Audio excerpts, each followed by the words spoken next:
Kata Kristen itu tidak pernah muncul dalam Al-Quran. Akan tetapi berdasarkan indikasi ayat-ayat Al-Quran itu sudah dapat dipastikan bahwa ungkapan nama Nasrani ini merupakan sebutan untuk ajaran yang modern ini dikenal sebagai Kristen.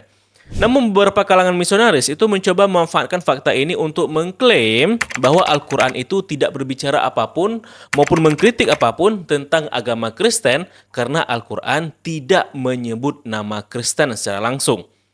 Nah, narasi seperti ini itu tidak hanya disukai oleh kalangan non-muslim untuk alasan tertentu, tetapi juga oleh kalangan muslim dari haluan liberalis, khususnya kalangan revisionis Islam seperti Mun'im Siri, di mana dia membuat sebuah artikel yang berjudul Umat Kristiani Bukan Nasara atau Kaum Nasrani.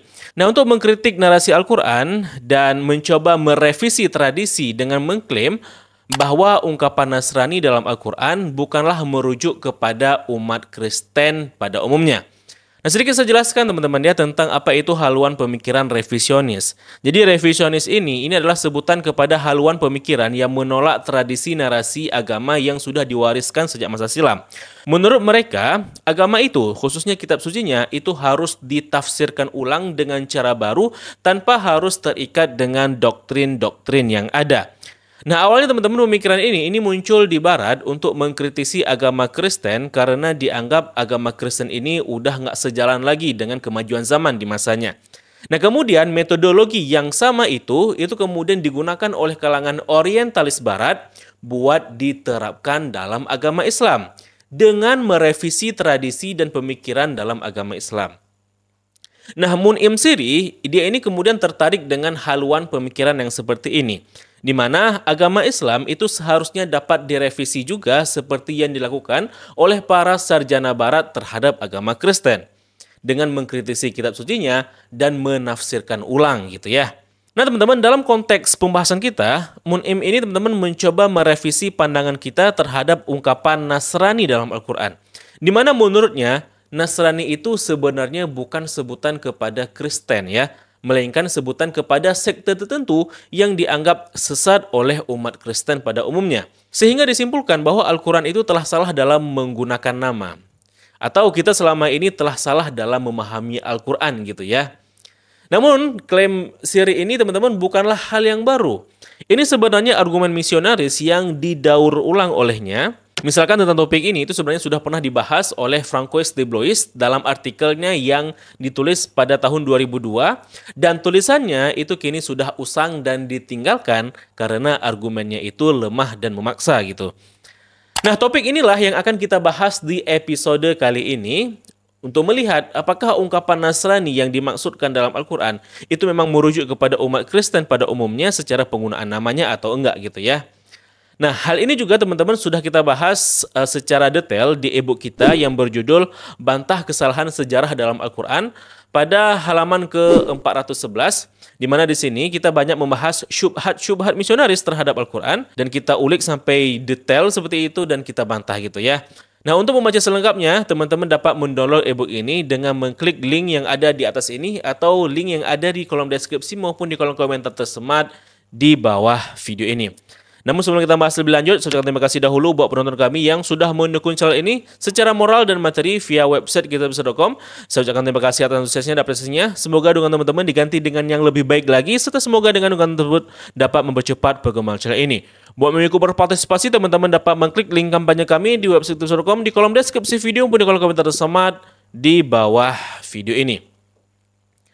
Nah, sebelum kita terlalu jauh membahasnya, hal mendasar yang harus dipahami jika penyebutan Nasrani dalam Al-Quran untuk merujuk kepada Kristen pada umumnya bukanlah sebuah kesalahan adalah bahwa tidak adanya bantahan dan kritik tentang ini oleh kalangan polemikus Kristen klasik sendiri yang hidup pada masa Nabi dan juga setelah Nabi wafat, seperti pengkritik Islam awal-awal seperti Yohana ad-Dimashqi atau Yohanes Damaskus, kemudian Abdul Masih Al-Kindi dan sebagainya.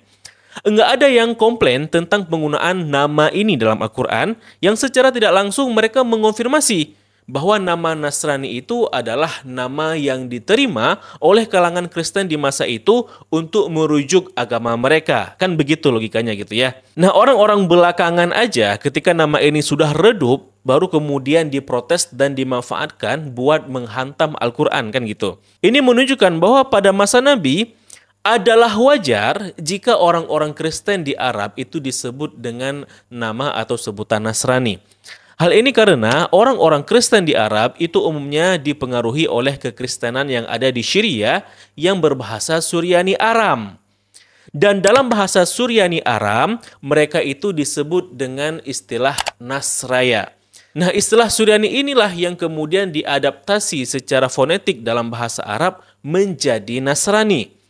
Sama seperti kata Yehudaya kemudian menjadi Yahudi dalam bahasa Arab, dan kasus Aisha itu menjadi Isa yang pernah kita bahas sebelumnya. Nah, fenomena ini teman-teman itu disebut sebagai korespondensi bahasa atau korespondensi fonetik dan morfologi. Nah, berhubung Yesus dan muridnya itu berbicara dalam bahasa Aram, maka nama Nasraya tentu adalah nama yang dipahami dalam bahasa mereka. Di mana Nasraya ini itu merujuk pada lokasi, yakni Nazaret, tempat tinggalnya Yesus gitu ya. Oleh karenanya, Nasrani atau Nasraya ini merupakan satu nama dengan dua bentuk penyebutan yang identik dengan lokasi, dengan nama lokasi, yakni Nazaret. Nah, Ibnu Abbas, seorang sahabat Nabi yang diberkahi kemampuan menafsirkan Al-Quran, dalam sebuah riwayat menjelaskan sebagai berikut. Dari Ibnu Abbas, dia pernah berkata, kaum Nasrani itu dinamakan Nasrani atau An-Nasara karena desanya Nabi Isa bin Maryam itu disebut Nasirah atau Nazaret. Dan para sahabatnya itu disebut kaum Nasrani atau Nasraniyin. Dan Isa biasa disebut sebagai Sang Nasrani atau An-Nasiri. Nah, dari sini jelas Ibnu Abbas itu mengaitkan nama Nasrani kepada sebutan yang berkaitan dengan nama tempat, yakni Nazaret. Dan Yesus berserta murid-muridnya dan kaum-kaumnya itu kemudian disebut sebagai orang Nasrani dalam bahasa Arab, atau Nasraya dalam bahasa Suryani Aram, atau Nozrim dalam bahasa Ibrani, dan kemudian menjadi Nazoraios dalam bentuk Yunani, dan kemudian juga menjadi Nazarenus dalam bahasa Latin, lalu kemudian menjadi Nazoreans dalam bentuk pelafalan Inggris dari bahasa Yunani gitu ya. Nah, seorang bapak gereja yang bernama Santo Epifanius dari Salamis pada abad keempat itu menulis sebuah risalah yang bernama Panarion. Dan dia menuliskan sebagai berikut. Tetapi pada waktu itu, semua orang Kristen tanpa terkecuali disebut sebagai Nazoreans atau Nasrani. Mereka juga sempat disebut sebagai Jesaians untuk sementara waktu, sebelum para murid mulai disebut sebagai Kristen di Antiokhia. Pada masa itu, semua orang menyebut orang-orang Kristen dengan sebutan ini karena kota Nazaret tidak ada penggunaan lain dari nama tersebut pada waktu itu. Nah, dalam lanjutan Panarionnya itu, Santo Epifanius kemudian kembali menegaskan bahwa para murid Yesus pada awalnya tidak menolak disebut sebagai Nazoreans atau Nasrani.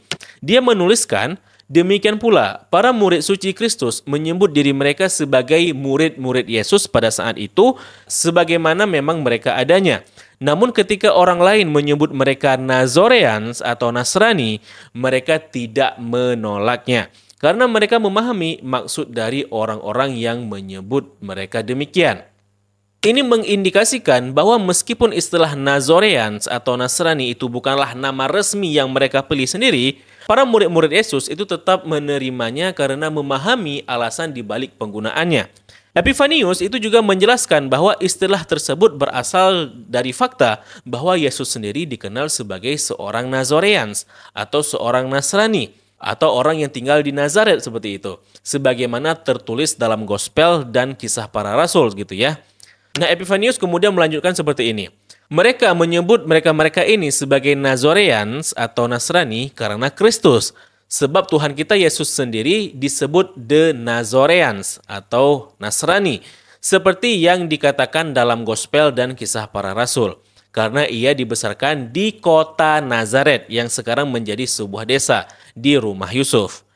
Nah, bapak gereja yang lain seperti Tertullian yang hidup lebih awal dari Epifanius, yakni pada tahun 155 sampai 120 Masehi, juga sudah mengatakan hal yang serupa seperti yang teman-teman lihat ini.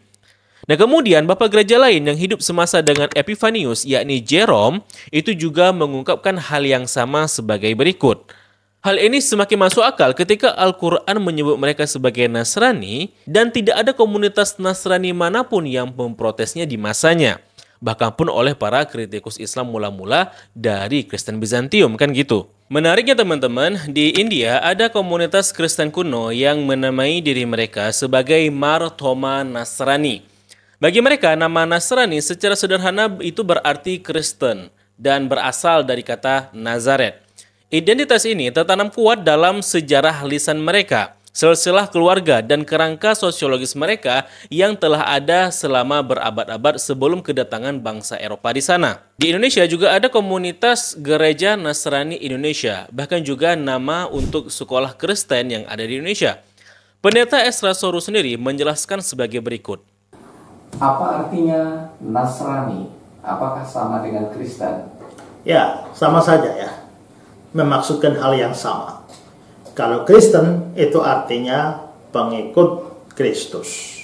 Ya. Kalau Nasrani itu artinya orang-orang atau pengikut dari ajaran orang Nazaret. Ya, nah siapa orang Nazaret? Ya Yesus juga, Jesus of Nazareth, Yesus orang Nazaret. Nah, jadi itu sama seperti Kristen disebutkan di dalam kitab suci. Juga Nasrani disebutkan juga, nah, tapi itu mempunyai konotasi negatif ya. Dianggap sebagai satu sekte, satu bidat dari Yahudi. Ya. Nah, kenapa nama Nasrani kemudian juga dianggap sebagai sekte dan dianggap sesat oleh umat Kristen pada umumnya? Nah, ini teman-teman ceritanya panjang. Cuma di sini kita ringkas aja gitu ya. Jadi ini terkait sejarah kekristenan. Jadi pada mulanya semua orang Kristen itu dipanggil dengan nama Nasrani. Hingga terjadilah konflik ketika mereka menyebarkan ajaran-ajarannya ke orang-orang non-Yahudi seperti orang Romawi. Polemiknya adalah apakah hukum-hukum Taurat itu masih harus dipertahankan atau tidak bagi orang-orang yang bukan berkebangsaan Yahudi seperti itu.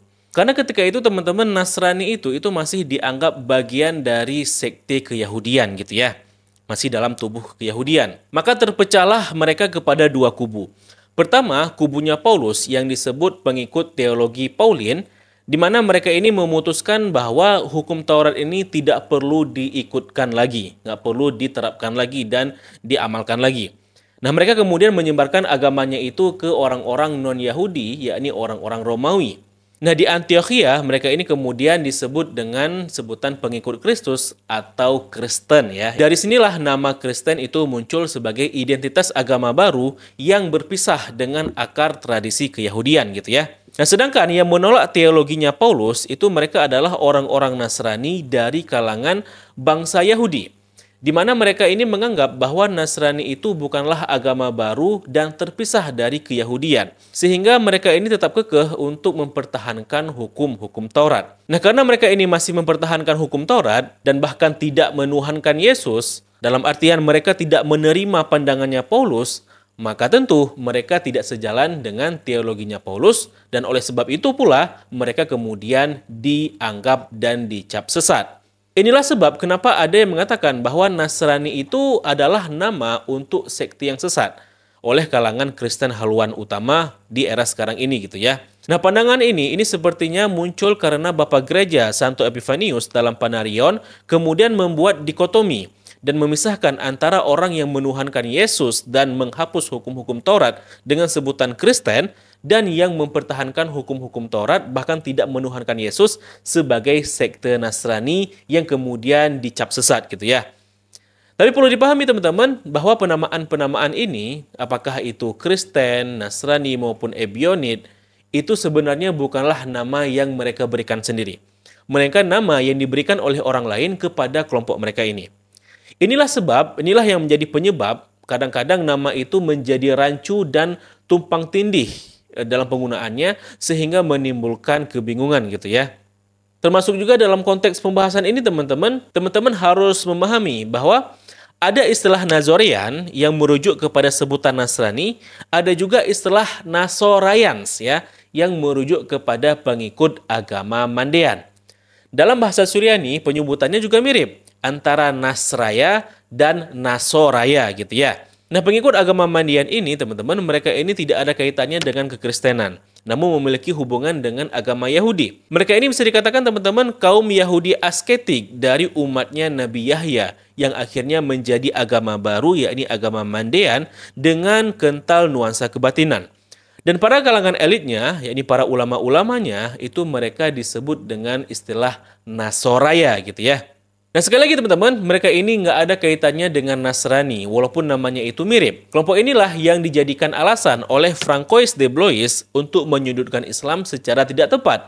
Karena dia mengklaim bahwa Nasrani dalam Al-Quran ini merujuk kaum Nasoraya ini gitu ya, kaum Mandean ini gitu. Dan tentu klaimnya itu gagal karena deskripsi Al-Quran tentang kaum Nasrani ini tidak match dengan identitas kaum Nasoraya atau kaum Mandean ini gitu ya. Makanya kita katakan sebelumnya bahwa argumennya Francois de Blois itu sudah gagal dan usang dan kemudian ditinggalkan. Tapi entah apa gitu ya alasan yang menjadi motivasi Mun'im Siri untuk mengutip kembali tulisan yang sudah usang dan udah nggak layak dipakai lagi ini ke dalam artikelnya gitu ya. Ya, begitulah teman-teman pembahasan kita di episode kali ini. Tapi bagaimana pendapat teman-teman? Kesimpulan apa yang dapat teman-teman petik? Coba tulis nih di kolom komentar di bawah video ini. Dan lebih detail tentang pembahasan ini, itu sudah kita bahas di ebook kita yang berjudul Bantah Kesalahan Sejarah dalam Al-Quran. Jadi silahkan download ebooknya, ebook premium ini, buat dibaca selengkapnya. Linknya itu dapat teman-teman klik di kolom deskripsi maupun di kolom komentar semat di bawah video ini. Atau yang ada kartu yang ada di sebelah kanan teman-teman, sebelah kiri teman-teman. Karena total ebook ini berjumlah 1000-an halaman, jadi banyak topik yang kita bahas di sana di ebooknya gitu ya, yang bisa teman-teman download. Nah, share video ini jika sekiranya perlu banyak orang yang tahu. Semoga bermanfaat. Sampai jumpa di episode berikutnya dan di pembahasan berikutnya. Wassalamualaikum warahmatullahi wabarakatuh. Salam damai.